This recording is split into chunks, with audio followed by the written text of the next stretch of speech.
Bismillahirrahmanirrahim. Pada malam hari ini kita akan melanjutkan kajian terkait dengan mansubatul asma atau al-asma al-mansubah, isim-isim yang dibaca nasab. Isim-isim yang dibaca nasab ini secara hitungan ada sekitar kurang lebih 15. Kemudian pada malam hari ini kita akan melanjutkan tema al-munada atau bab an-nida. Apa yang dimaksud al-munada? Al-munada ini sesuatu yang dipanggil. Kalau an-nida itu panggilan. Misalnya saya mengatakan wahai mursyid. Wahai itu adalah huruf, ya kan? Media, sarana untuk memanggil. Mursyid itu munada, sosok yang dipanggil. Kita masuk kepada definisi ilmu nahwu. Al-munada ismun waqa'a ba'da harfin min ahrufin nida. Munada itu adalah isim yang ia jatuh setelahnya huruf dari huruf panggilan, huruf nida, seperti ya. Contohnya kayak gimana? Ya abdallahi, ya rajul. Saya manggil ya abdallahi, wahai Abdullah. Ya rajulu, wahai lelaki. Mana huruf nidanya? Ya. Mana munadanya? Abdallahi. Yang satunya adalah rajul. Kemudian ahrufun nida, huruf-huruf nida, huruf-huruf yang digunakan sebagai media untuk memanggil. Sab'atun, ada 7, wahya a, e. Ini untuk memanggil panggilan yang dekat. Kalau yang dipanggil itu jaraknya dekat, kamu pakai a atau e. Kalau yang jauh kita pakai a, aya, haya. Itu pakai munada ba'id untuk jarak jauh. Yang dipanggil itu jangkauannya jauh, ya kan? Kalau di pojok sana agak jauh, kita pakai huruf nida yang lil ba'id untuk jauh ini. Kalau yang lil qarib, a dengan e. Kalau yang bisa dipakai untuk jarak menengah, jarak dekat, jarak jauh, kita pakai ya. Seperti itu. Paham? Kalau wa ini adalah untuk meratapi. Meratapi dengan rasa sakit. Artinya mengeluh. Bahasa simpelnya mengeluh. Wa ini untuk penyesalan, kemudian meratap, mengeluh dengan rasa sakit yang terjadi, itu biasanya pakai wa. Sampai detik ini 1, 2, 3 bisa dipaham? Bisa ya? Bisa. Oke, kita lanjut. Kemudian al-munada khamsatu aqsamin. Al-munada, isim yang dipanggil khamsatu aqsamin adalah 5 bagian. Berarti sesuatu yang dipanggil, yang dikenal dalam bahasa Arab disebut al-munada, itu dibagi menjadi 5 bagian. Yang pertama adalah al-mufradul ma'rifah, mufrad ma'rifat. Yang kedua adalah wan nakiratul maqsudah, isim nakira yang maqsudah. Wan nakiratu ghairul maqsudah, dan isim nakira yang ghairul maqsudah. Kemudian wal mudafu, dan munada mudaf, wasyibhu bil mudafi, dan munada syibah mudaf. Jadi munada itu ada yang mufrad ma'rifah, ada yang nakira maqsudah, ada yang nakira ghairu maqsudah, ada yang munada mudaf, ada yang munada syibah mudaf. Ini masing-masing nanti ketentuannya ada. Ada ketentuan dan bagaimana cara membacanya. Nah, ini ada kajiannya nanti. Wa hukmul munada annahu mansubun imma lafdhan imma mahallan. Wa hukmul munada annahu mansubun imma lafdhan wa imma mahallan. Hukumnya munada itu i'rabnya beri'rab nasab. Ada kalanya nasab secara lafzi, ada kalanya nasab secara mahalli, secara kedudukan. Kita akan lanjutkan nanti pada contoh yang ada di bawah. Ini ada kaidah. idza urida nida'u ma fihi al yu'ta qablahu bi kalimati ayyuha lil mudzakkari wa ayyatuha lil muannats. Jika yang mau engkau panggil itu ada alnya, ya seperti ar-rajulu, munadanya itu ada alnya, maka datangkan lafaz ayyuha kalau dia itu adalah mudzakkar. Kalau dia perempuan, datangkan kata ayyatuha. Ar-rajulu, ya rajulu. Jangan, yang benar adalah ya ayyuhar rajulu. Boleh, tapi tidak kemudian kamu panggil ya rajulu. Salah itu. Kemudian wa tabqiyani ma'a tasniyati wal jam'i bi lafdhin wahidin yura'a fihi ma at-tadhkir wa at-ta'nits. Bagaimana kalau misalnya yang dipanggil itu dua orang, berarti isim tasniyah. Tetap meskipun isim tasniyah ya, atau jamak sekalian al-muslimuna, tetap kamu menggunakan ayyuha atau ayyatuha. Yang menjadi titik poin yang harus kalian jaga adalah kalau mudzakkar ayyuha, kalau muannas ayyatuha. Kalau kamu menemukan lafaz itu bermakna satu, ar-rajulu atau al-mar'atu, atau ar-rajulani, al-mar'atani, ar-rijalu atau an-nisa'u, maka tetap kamu menggunakan lafaz yang sama, yaitu ayyuha dengan ayyatuha. Yang membedakan dari contoh ar-rajulu, ar-rajulani, ar-rijalu, al-mar'atu, al-mar'atani, an-nisa'u, yang membedakan hanya ayyatuha dengan ayyuha.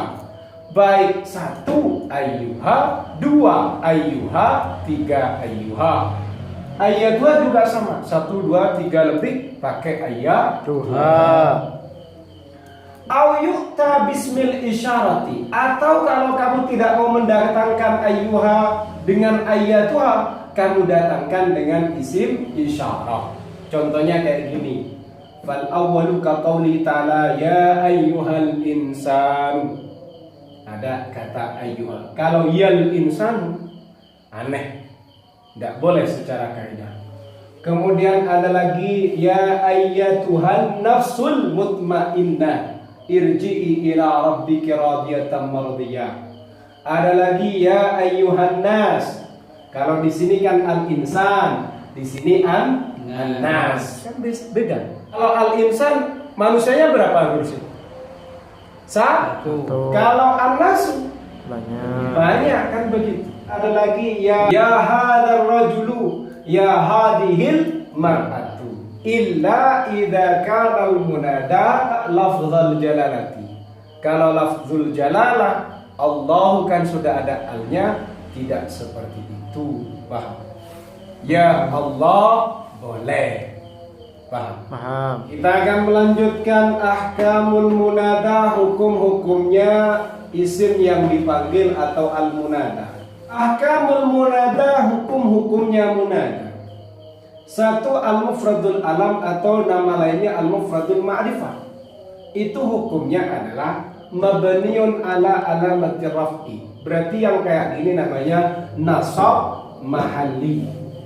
Ya Ahmadu. Mana huruf nidanya? Ya. Mana munadanya? Ahmadu. Ahmadu itu nasab apa enggak? Nasab kalau secara kedudukan, secara mahal, karena dia munada. Sudah. Kemudian secara ketentuan dia itu harus mabni menggunakan tanda i'rab rafa.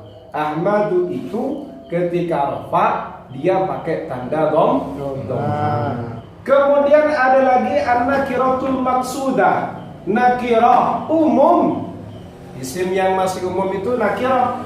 Al-maqsudatu tapi dimaksud, dituju. Contoh, ada seorang laki-laki duduk di samping tembok itu. Saya bilang, ya rajul. Itu berarti saya bermaksud kepada lelaki itu. Meskipun kata rajulu itu sifatnya umum atau nakirah, tapi maksudah. Kalau nakirahnya maksudah, maka hukumnya nasab mahalli. Dia nasab secara mahal, ya toh? Kalau secara mahalli tidak ada tanda nasabnya. Tapi ketentuannya dia harus mabni menggunakan tanda i'rab rafa. Ya rajulu. Jadi rajulu ini kalau secara kata hukumnya mabni. Mabninya menggunakan tanda i'rab rafa. Berarti mabni dhamma, mabni dhamma. Kalau dalam contoh ini, paham? Paham. Kalau Ahmadnya dua, ya Ahmadani. Berarti mabni alif. Ya rajulani. Begitu. Kalau secara kedudukan dia itu i'rabnya nasab mahalli karena jadi munada. Ada lagi an-nakiratu ghairul maksudah. Tadi nomor 2 an-nakiratul maksudah, yang nomor 3 an-nakiratu ghairul maksudah. Yang nomor 3 adalah an-nakiratu ghairul maksudah. Hukumnya nasab. Nasabnya berarti nasab lafzi. Secara lafaz memang nasab. Kemudian contohnya ada orang buta. Dia mau menyeberang jalan. Dia akan mengatakan, ya rajulan khudh biyadi. Wahai lelaki, tuntun tanganku, ambil tanganku. Dia pengen nyebrang. Pertanyaannya, orang buta tadi tujuannya dia mengatakan rajulan, maksudah apa ghairu maksudah? Ghairu maksudah. Karena lelaki yang mana? Tidak tahu, pokoknya lelaki yang lewat di samping kanan kirinya. Samping kanan kirinya. Ya rajulan khudh biyadi, bisa Ahmad, bisa Mursid, bisa Fadil, bisa Fahrul, bisa Abdul Warith, bisa Imam, kan begitu. Paham ya? Ya rajulan khudh biyadi. Ini i'rabnya nasab munada. Munada apa namanya? Nakirah ghairul maksudah. Kemudian yang nomor 4 adalah munada al-mudhaf. Munada mudhaf ini i'rabnya nasab. Nasabnya menggunakan nasab lafzi.